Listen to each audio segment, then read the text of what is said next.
मनुष्य के सामने सबसे बड़ा प्रश्न यह नहीं है कि भगवान है या नहीं।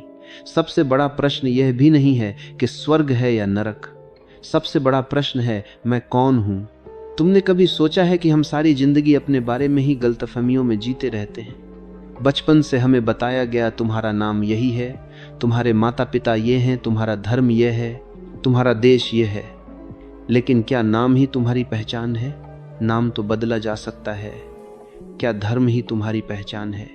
धर्म तो परिस्थितियों से तय हो जाता है। अगर तुम भारत में पैदा हुए तो हिंदू, पाकिस्तान में हुए तो मुसलमान, यूरोप में हुए तो ईसाई। तो क्या आत्मा भी सीमा और धर्म के हिसाब से बदल जाती है? नहीं, आत्मा तो वही रहती है। देखो, दुनिया भर के मंदिर, मस्जिद, चर्च, गिरजाघर सब इसी एक प्रश्न के चारों ओर खड़े किए गए हैं। लोग प्रार्थना कर रहे हैं, साधना कर रहे हैं, उपवास कर रहे हैं, लेकिन भीतर यह प्रश्न छुपा हुआ है, मैं कौन हूं? अब सोचो, तुम खुद को शरीर समझते हो, लेकिन शरीर हर पल बदल रहा है। जिसे तुम बचपन में शरीर कहते थे वह अब कहीं नहीं है। जवानी का शरीर और है, बुढ़ापे का शरीर और हो जाता है। फिर भी तुम कहते हो मैं वही हूं। तो यह मैं शरीर नहीं हो सकता। तुम कह सकते हो मैं मन हूं, लेकिन मन भी स्थिर कहां है? सुबह हंसते हो, शाम को रोते हो, कभी क्रोध आता है, कभी प्रेम उमड़ता है। मन तो पागल बंदर की तरह एक डाल से दूसरी डाल पर कूदता रहता है। तो अगर तुम मन हो तो तुम्हें भी हर पल बदल जाना चाहिए, लेकिन भीतर कुछ है जो वही रहता है। यही सवाल खड़ा करता है, तो तुम हो कौन? यह सवाल ही तुम्हें भीतर की यात्रा पर ले जाता है, और यही खोज धीरे धीरे तुम्हें चेतना तक पहुंचा देती है। चेतना वह जो हमेशा है, वह जो न बचपन में बदलती है, न जवानी में, न बुढ़ापे में। वह जो हर सुख दुख, हर उतरा आर चढ़ाव के बीच साक्षी बनी रहती है, वही आत्मा है। जब तक आदमी खुद को केवल शरीर मानता है, तब तक उसकी पूरी जिंदगी मृत्यु के डर से घिरी रहती है। सोचो, शरीर नाजुक है, एक छोटी सी बीमारी, एक छोटा सा हादसा और सब खत्म।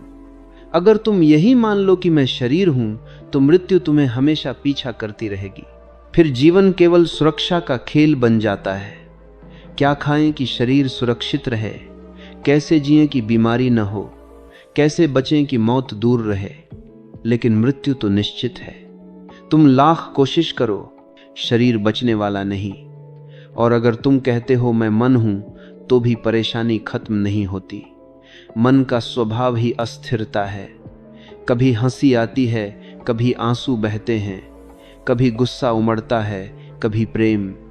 मन हमेशा बदलता रहता है, जैसे आसमान में बादल आते जाते हैं।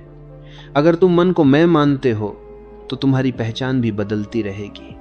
कभी तुम अच्छे इंसान हो जाओगे, कभी बुरे, कभी देवता, कभी राक्षस। तुम्हें कभी चैन नहीं मिलेगा। लेकिन अगर थोड़ा सा ठहर कर, थोड़ी सी सजगता से देखो, तो तुम्हें एक अद्भुत खोज होगी। तुम देखोगे कि शरीर बदल रहा है, मन बदल रहा है, लेकिन कुछ है जो कभी नहीं बदलता।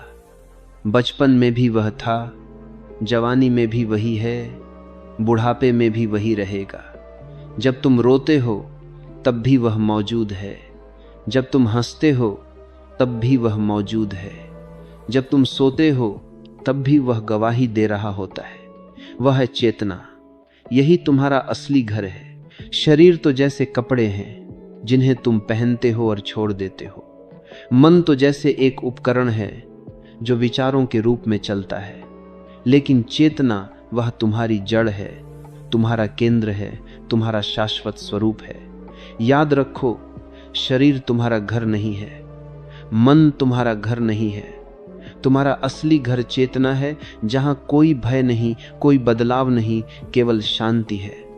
चेतना को समझने के लिए तुम्हें किसी ग्रंथ, किसी शास्त्र, किसी गुरु की लंबी व्याख्या की जरूरत नहीं है, क्योंकि चेतना कोई विचार नहीं है, यह कोई सिद्धांत नहीं है, यह तुम्हारा अपना ही अनुभव है। बस थोड़ी देर आंखें बंद करो, शरीर को ढीला छोड़ दो और भीतर देखना शुरू करो। तुम पाओगे विचार आते हैं, कभी योजनाएं, कभी यादें, कभी सपने। फिर वे विचार चले भी जाते हैं, वे स्थायी नहीं हैं। फिर भावनाएं आती हैं, कभी खुशी, कभी उदासी, कभी डर, कभी गुस्सा। लेकिन थोड़ी देर बाद वे भी बदल जाती हैं।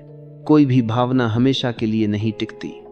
लेकिन जरा ध्यान दो, जब विचार आते हैं तब भी कोई है जो उन्हें देख रहा है।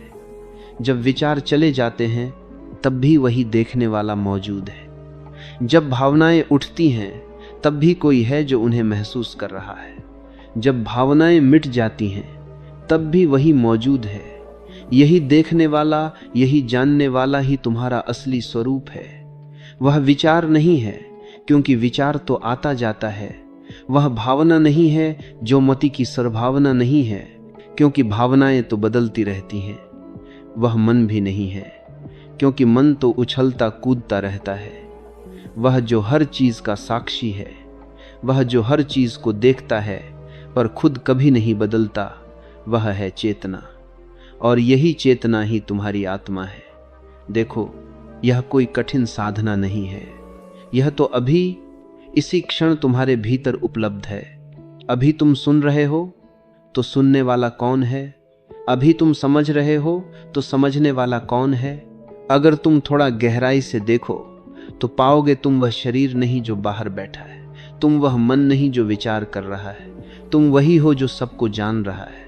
यह जानने वाला न कभी पैदा होता है न मरता है, वह शाश्वत है, अमर है। और जब एक बार तुम इसे पहचान लेते हो तो तुम्हें किसी और पहचान की जरूरत नहीं रहती।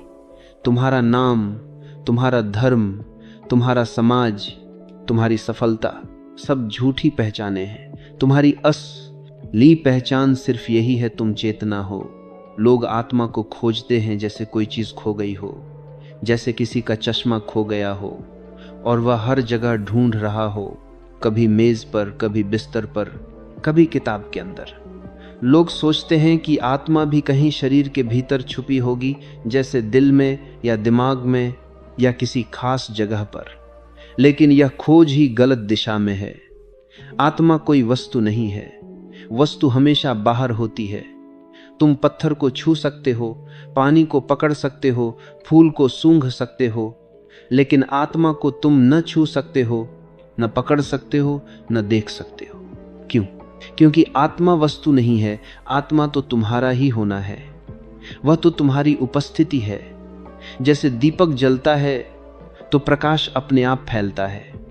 तुम दीपक को छू सकते हो, लेकिन प्रकाश को छू सकते हो क्या?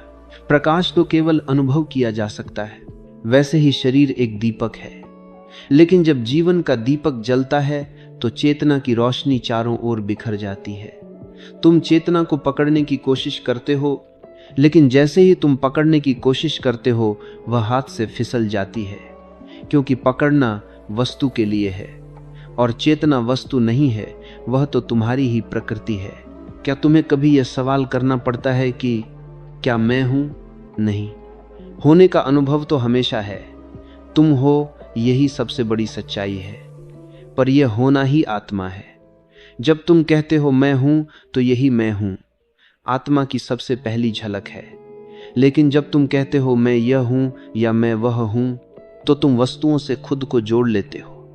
कभी शरीर से, कभी मन से, कभी रिश्तों से, और तभी भ्रम पैदा होता है। आत्मा कहीं छुपी नहीं है कि तुम्हें खोजनी पड़े। आत्मा हमेशा यहां है, अभी है। बस तुम उसे पहचान नहीं पाते, क्योंकि तुम बाहर की चीजों में उलझे रहते हो। आत्मा को ढूंढने का अर्थ यह नहीं कि कहीं बाहर से इसे लाना है। इस आत्मा को ढूंढने का अर्थ है अपनी आंखों से बाहर की धूल हटाना, अपने भीतर की सजगता को जगाना। और जैसे ही तुम सजग होते हो, तुम्हें पता चलता है आत्मा कोई वस्तु नहीं, आत्मा ही तुम्हारा होना है, तुम्हारी उपस्थिति है। तुम सोचते हो कि मनुष्य दुखी क्यों है? क्योंकि उसने कभी खुद को जानने का साहस ही नहीं किया। वह अपनी पूरी जिंदगी दूसरों को जानने में, दुनिया को जानने में, पैसे, पद, प्रतिष्ठा और संबंध जुटाने में खर्च कर देता है। वह बाहर बाहर दौड़ता रहता है। कभी सोचता है धन आ जाए तो सुख मिलेगा, कभी सोचता है पद मिल जाए तो संतोष मिलेगा, कभी मान्यता, कभी प्रशंसा, कभी प्रेम पाने की कोशिश करता है। लेकिन यह सब बाहर का है और बाहर की दौड़ कभी खत्म नहीं होती। जैसे ही एक लक्ष्य पूरा होता है, दूसरा सामने आ खड़ा होता है। यह दौड़ अनंत है और इसी दौड़ में आदमी भूल जाता है कि उसके भीतर ही खजाना पड़ा है। वह सोने का है लेकिन भीख मांगता है। वह राजकुमार है लेकिन भिखारी की तरह जीता है, क्योंकि उसे अपने राजमहल का दरवाजा ही याद नहीं। जब आदमी चेतना से कट जाता है तभी अज्ञान पैदा होता है। अज्ञान का मतलब यह नहीं कि तुमने किताबें नहीं पढ़ी। अज्ञान का मतलब है कि तुम अपने असली स्वरूप को भूल गए। अगर आदमी खुद को चेतना मान ले तो सारा डर, सारा दुख मिट जाता है। लेकिन जैसे ही वह खुद को शरीर और मन मानता है, वह अंधकार में गिर जाता है। शरीर नाजुक है, मन अस्थिर है, और इन दोनों से चिपक कर जीने का अर्थ है हर पल डर, हर पल असुरक्षा, हर पल चिंता। देखो, यही कारण है कि जीवन लोगों के लिए बोझ बन गया है। सुबह से रात तक वही दौड़, काम, पैसा, प्रतिष्ठा और अंत में थकान। लोग जी नहीं रहे, बस किसी तरह ढो रहे हैं। उनका जीवन आनंद का उत्सव नहीं बल्कि एक भारी बोझ है। यह बोझ इसलिए है क्योंकि भीतर का प्रकाश बुझा हुआ है। आत्मा तो है, चेतना तो है, लेकिन अज्ञान ने उस पर धूल जमा दी है। जैसे सूरज हमेशा चमकता है, लेकिन अगर बादल छा जाएं तो रोशनी हमें दिखाई नहीं देती। सूरज मिटा नहीं है, बस हमारी आंखें ढकी हुई हैं। इसी तरह चेतना हमेशा मौजूद है, लेकिन अज्ञान का बादल उसे ढक लेता है। और फिर आदमी सोचता है मैं दुखी हूं, मैं अधूरा हूं, मैं खाली हूं। मनुष्य ने आत्मा को कहीं बाहर खोजा, मंदिरों में, तीर्थों में, शास्त्रों में। लेकिन आत्मा बाहर नहीं है, आत्मा तुम्हारे भीतर है और उस तक पहुंचने का द्वार है सजगता। तुम सोचते हो आत्मा कोई रहस्यमयी वस्तु है, कोई चमत्कार है, लेकिन आत्मा कोई वस्तु नहीं है। आत्मा तुम्हारी अपनी चेतना है, और चेतना का स्वाद तभी मिलता है जब तुम सजग होते हो। सुनो, तुम चल रहे हो, हर रोज चलते हो, लेकिन कभी सोचा है कि मैं चल रहा हूं? तुम्हारे पैर चलते हैं, शरीर चलता है, और तुम बिना ध्यान दिए बस चलते चले जाते हो। लेकिन अगर एक दिन धीरे धीरे चलो और चलते हुए देखो, हाँ मैं चल रहा हूं, तो भीतर कुछ बदलने लगेगा। अचानक तुम्हें लगेगा चलना सिर्फ शरीर का है। तुम स्वयं चलने वाले नहीं हो, तुम देखने वाले हो।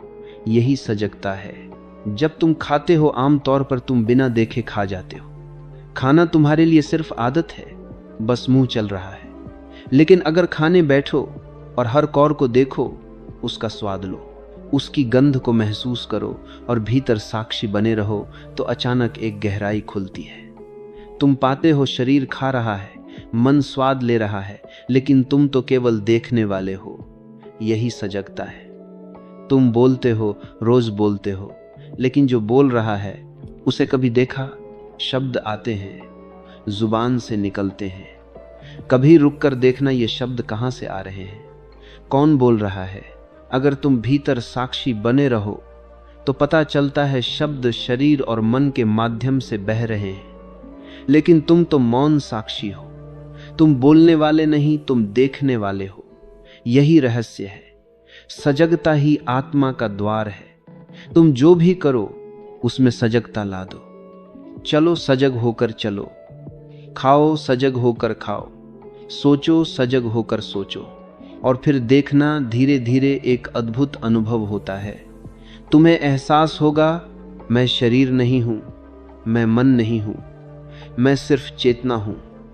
और जैसे ही यह अनुभव घटित होता है, जीवन की दिशा बदल जाती है। फिर बाहर दौड़ने की जरूरत नहीं रहती। फिर तुम जान जाते हो कि परमात्मा कहीं और नहीं, उसी चेतना में प्रकट है जिसे तुम आत्मा कहते हो। मनुष्य का सबसे बड़ा डर है मृत्यु का डर।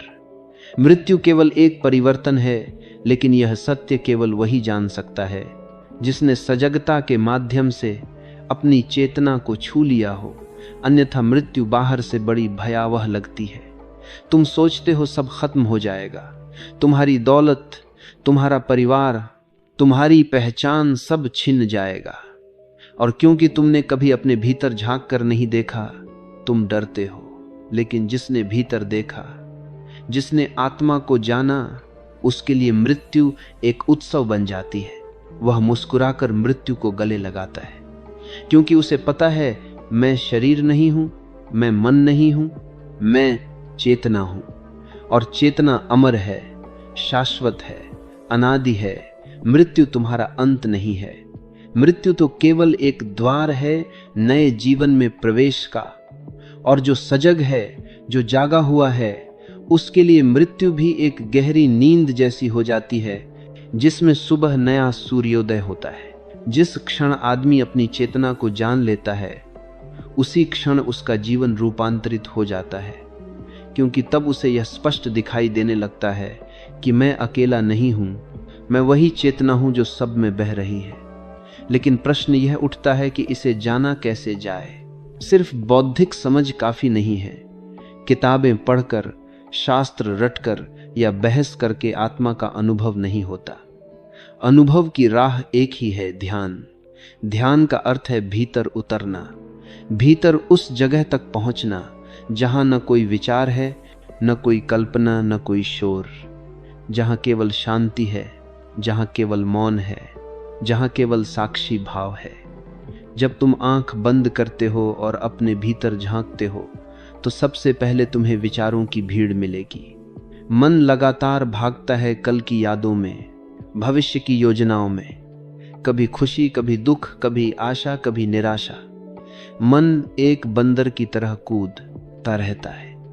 लेकिन अगर तुम धैर्य रखो, अगर तुम बिना भागे, बिना दबाए बस उन विचारों को देखते रहो, तो धीरे धीरे यह भीड़ शांत होने लगती है। याद रखो, तुम शरीर नहीं हो। शरीर तो जन्म लेता है, बदलता है और एक दिन मिट्टी में मिल जाता है। आज जवान है, कल बूढ़ा हो जाएगा। आज ताकतवर है, कल कमजोर हो जाएगा। शरीर नश्वर है। याद रखो, तुम मन भी नहीं हो। मन तो विचारों का एक झुंड है। एक क्षण हंसी आती है, अगले क्षण रोना आता है। एक पल में प्रेम, अगले ही पल क्रोध। मन हर पल बदलता रहता है। वह स्थायी नहीं है। लेकिन एक चीज है जो न बदलती है, न जन्म लेती है, न मरती है, और वही तुम्हारा असली स्वरूप है। वह है चेतना। यही चेतना तुम्हारी आत्मा है। अगर तुम इसे पहचान लो, तो सारा जीवन बदल जाएगा। फिर कोई भय नहीं रहेगा, न मृत्यु का डर, न हानि का डर, न अकेलेपन का डर। फिर कोई दुख नहीं रहेगा, क्योंकि दुख हमेशा तब पैदा होता है जब तुम अपने को शरीर या मन मान लेते हो। जैसे ही तुम चेतना को पहचानते हो, दुख मिट जाते हैं और जीवन एक उत्सव बन जाता है। हर क्षण आनंद से भर जाता है। हर सांस तुम्हें ईश्वर का उपहार लगती है। हर मुलाकात, हर अनुभव तुम्हें अद्भुत लगने लगता है। लेकिन जब तक तुम अपनी चेतना को नहीं पहचानते, जीवन एक बोझ है। तुम्हें लगता है कि सब कुछ घसीट कर करना है, काम, रिश्ते, जिम्मेदारियां। हर दिन थकान है, हर रात बेचैनी है। और जैसे ही पहचानते हो जीवन एक मुक्ति है, तब जीना ही प्रार्थना बन जाता है, चलना ही ध्यान बन जाता है, सांस लेना ही ईश्वर का स्मरण बन जाता है। इसलिए मैं कहता हूं, सजग हो जाओ, जागो, सोए मत रहो। भीतर उस दीपक को पहचानो जो सदा से तुम्हारे साथ है। तुम्हारा असली घर वहीं है। चेतना को पहचान लो, यही आत्मा है। और जिसने आत्मा को पहचान लिया, उसने जीवन को पा लिया। फिर और पाने को कुछ बाकी नहीं रह जाता।